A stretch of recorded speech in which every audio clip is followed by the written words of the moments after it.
Bonjour à tous, c'est Dimitri. Bienvenue dans cette première vidéo sur la vie en Californie et plus particulièrement dans la baie de San Francisco. Et pour cette première vidéo, on va parler de la chose la plus importante quand on veut s'installer, le logement. On parlera des différents secteurs de la baie de San Francisco, des coûts du logement, des transports. Mais d'abord, moi, c'est Dimitri, ça fait 8 ans que je vis dans la baie de San Francisco. J'ai d'abord été locataire dans un appartement en centre-ville, je suis maintenant propriétaire à l'est de la baie. La baie de San Francisco, qu'est-ce que c'est et où est-ce que ça se situe? La Californie, c'est cet état à l'ouest des États-Unis. La baie de San Francisco est située dans la partie nord de la Californie. Elle est constituée de 5 régions, la ville de San Francisco en elle-même, le nord de la baie, l'est de la baie, le sud de la baie et la péninsule. Chaque région de la baie est composée de comtés. Par exemple, dans la partie est de la baie, on a le comté d'Alameda et le comté de Contra Costa. San Francisco, quant à lui, est un comté à part entière. On a aussi la fameuse Silicon Valley, qui n'est pas une région administrative en tant que telle, mais c'est plutôt une région qui est, comme le nom l'indique, dans une vallée entre l'est de la péninsule et le nord de South Bay.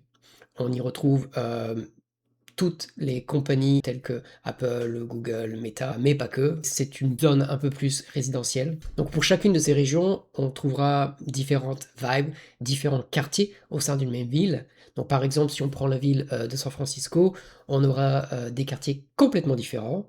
Donc on a par exemple le centre-ville qui est très urbain avec des grands buildings bruyants et dynamiques qui contient par exemple tous les buildings du système des entreprises financières, beaucoup de commerces. On a une partie un peu plus récente, par exemple, avec des grands buildings un peu plus luxueux en verre, où là, ce sera plus des appartements et des startups. On aura une partie un peu plus historique, par exemple, dans le nord ou l'ouest de San Francisco, avec des maisons un peu de style victorien, des condos, des appartements. On a aussi des quartiers tels que Noé Valley qu'on pourrait assimiler un peu plus à des petits villages dans la ville, avec une ambiance de petits commerçants, de petits villages avec beaucoup de parcs.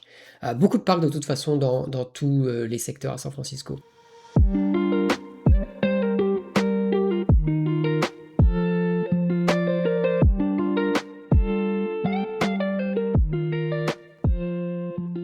En général, San Francisco est très walkable, donc on peut marcher, on peut aller faire ses courses assez facilement. On n'a pas forcément besoin d'une voiture quand on vient à San Francisco.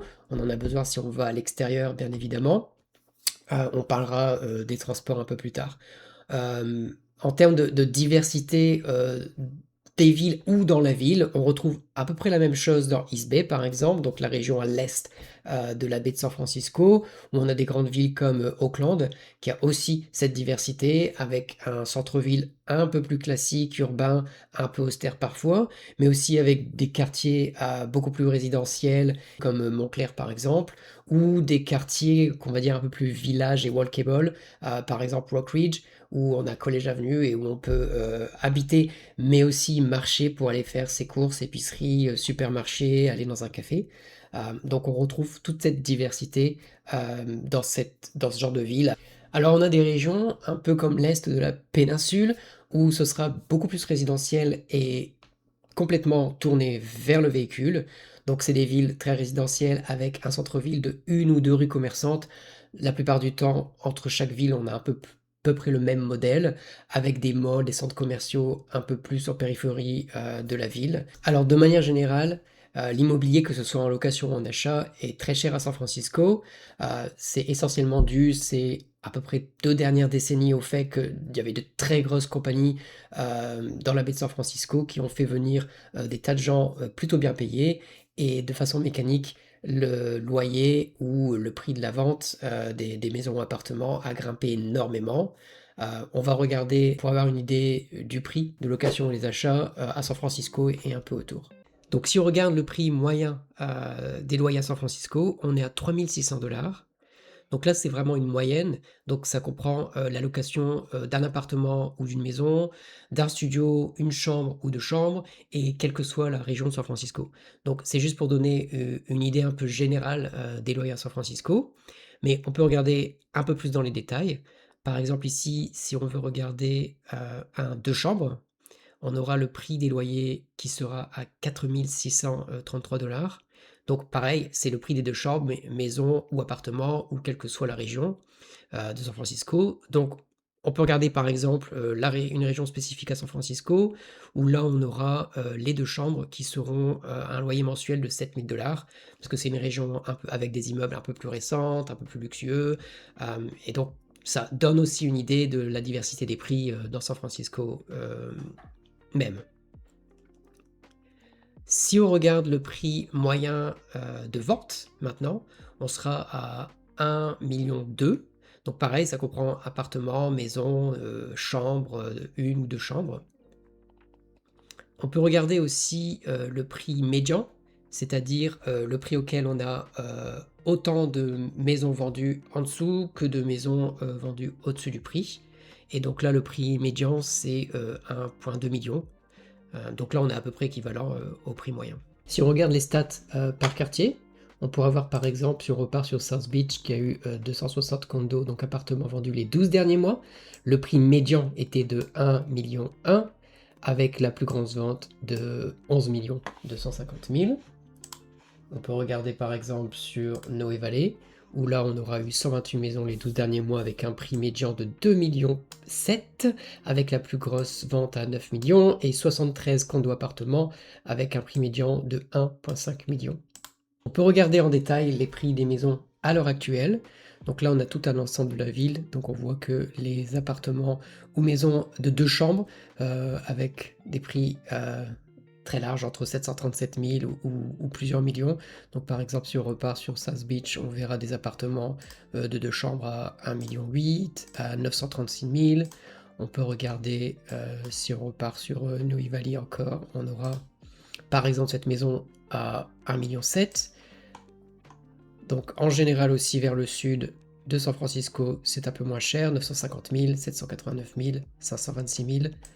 Et si on repart vers le nord, on aura aussi des prix un peu plus élevés aussi, à 3,7 millions, 2,1 millions.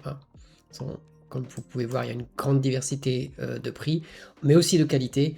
On peut avoir des appartements très mal entretenus, assez sombres, avec une petite surface, ou alors des appartements très grands, très lumineux, de très grandes fenêtres, avec aussi des tonnes de choses dans le building lui-même, comme un parking, une piscine, un gym. Donc il y a vraiment une grande diversité au niveau du logement, tout dépend de ce que vous voulez et aussi le prix que vous voulez mettre.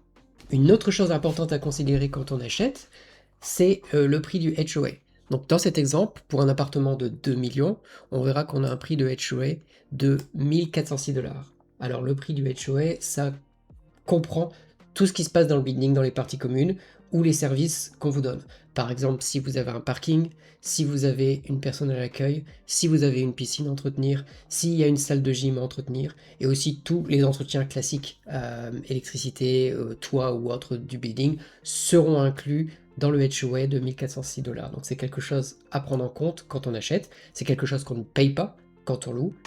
On peut aussi aller dans les détails.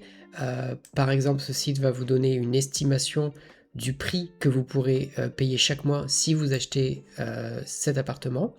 Donc dans cet exemple de l'appartement à 2 millions, on estime que le propriétaire paierait 13 000 $ s'il fait un prêt immobilier. Donc ça comprendrait 9 333 $ pour le prêt à la banque, donc ce que vous remboursez à la banque plus ce que vous donnez pour le côté principal, ce que vous payez vraiment. Ensuite, on aura les property tax. Donc ça, c'est les taxes, donc les taxes foncières que vous payez. Chaque mois, ici, ça serait presque 2 000 $. Et ensuite, il y a les autres coûts. Donc les autres coûts de 1 000 $ comprendront ce dont on vient de parler, c'est-à-dire le HOA à 1 400 $. Ici, une assurance maison à 666 $. Alors bien sûr, l'assurance peut changer selon l'assurance que vous trouvez vous-même. Le HOA, par contre, lui, sera le même, mais va évoluer chaque année. Bien sûr, il sera différent selon les appartements. Si vous n'avez pas de piscine, si vous n'avez pas de parking, si vous n'avez pas toute une équipe d'employés pour prendre soin à l'accueil ou ce genre de choses, ça sera beaucoup moins cher. Mais en général, dans des appartements à San Francisco qui ont un HOA, qui ont un minimum de choses dedans, vous aurez quand même un certain prix, en général dans les 500 $ jusqu'à 2000 $. Le prix du HOA variera aussi selon la surface de votre appartement. Plus l'appartement est grand, plus vous paierez de HOA. Les property tax, donc les taxes foncières, sont à peu près le même pourcentage dans la même ville, en général, et elles varieront bien sûr selon la surface et l'estimation de votre bien. Donc là, c'est un bien à 2 millions, donc ils estiment que ça sera 2 000 $ par mois. Alors, comme on vient de le voir, le prix du logement, que ce soit achat ou location à San Francisco, est quand même assez cher. Donc si on veut avoir quelque chose de légèrement plus abordable ou principalement plus grand, avec un jardin éventuellement, alors il faudra aller regarder du côté de l'est de la baie, du nord de la baie ou le sud de la baie. Mais bien sûr, si on doit venir travailler à San Francisco ou aux alentours de San Francisco, alors il faut prendre en considération le système de transport, que ce soit les transports en commun ou la voiture, et c'est ce qu'on va regarder tout de suite. Donc si on veut utiliser le véhicule, on devra passer par des ponts. Donc on a 7 ponts qui sont gérés par l'État et un pont qui est géré par une société privée qui est le Golden Gate Bridge. Donc ces ponts, si on prend l'exemple du Bay Bridge qui amène de East Bay à San Francisco, sont payants quand on veut rentrer dans San Francisco, mais gratuits quand on sort de San Francisco. Le prix actuel est environ de 8 $, ça augmente de 50 cents ou 1 $ par an. Au niveau du trafic, si c'est dans la nuit ou dans certaines parties de la journée ou du week-end, par exemple, si on passe de Oakland à San Francisco, ça peut prendre par exemple 20 minutes, 15 minutes. Si on est dans les heures de trafic de commute, quand les gens vont au travail ou reviennent du travail, alors là on peut passer à 40 minutes par exemple. Il faut savoir que ces heures de rush sont assez étendues, c'est pas uniquement entre par exemple 5, 6 heures, 7 heures, ça sera entre 3 heures et 8 heures parce qu'apparemment les gens quittent leur boulot entre 3 heures et 8 heures. Si on veut utiliser les transports en commun, alors on a des systèmes de bus, bien entendu, mais qui sont en général restent un peu plus locaux, c'est-à-dire les bus qui sont dans Oakland, les bus qui sont dans San Francisco. Si on veut passer d'une zone à l'autre, on va principalement utiliser le BART. Donc on peut voir ici, le BART a plusieurs lignes qui vont passer de East Bay à South Bay, de East Bay à San Francisco, de San Francisco vers le sud, et elles seront complétées par le Coltrane qui lui va principalement desservir à partir de San Francisco jusqu'au le sud de la baie, donc toutes ces villes, par exemple donc de la Silicon Valley, pour les gens qui veulent travailler de San Francisco, aller travailler vers la Silicon Valley. On a aussi un système de ferry dans la baie de San Francisco. Donc c'est un système qui va desservir, par exemple, aller de l'est de la baie à San Francisco ou de nord de la baie à San Francisco sur plusieurs lignes. Donc c'est un système qui est beaucoup utilisé.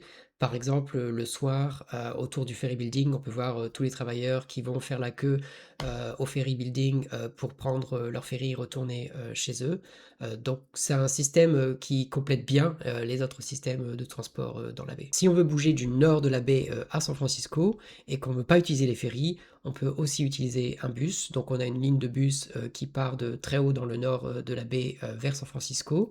Donc ça passe par le Golden Gate Bridge. Dans San Francisco même, on a tout un tas de possibilités de systèmes de transport. Donc on a le Muni pour pouvoir prendre le bus qui peut passer aussi par les souterrains, qui peut être sur les routes, mais qui peut être sur des rails. On a le BART, comme on vient de voir, qui aussi dessert plusieurs stations dans San Francisco. On a énormément de taxis, les nouveaux véhicules autonomes Waymo, les véhicules sans chauffeur, et enfin les cable cars, ces genres de tramways qui sont tirés par des câbles sous le sol. Voilà, j'espère que cette vidéo vous aura plu. C'était une vidéo un peu générale sur San Francisco, logement, transport et les différentes zones de la baie. Chacun de ces sujets pourrait faire une vidéo dédiée un peu plus en profondeur. Dites-moi dans les commentaires si ça vous intéresse. Merci et à bientôt.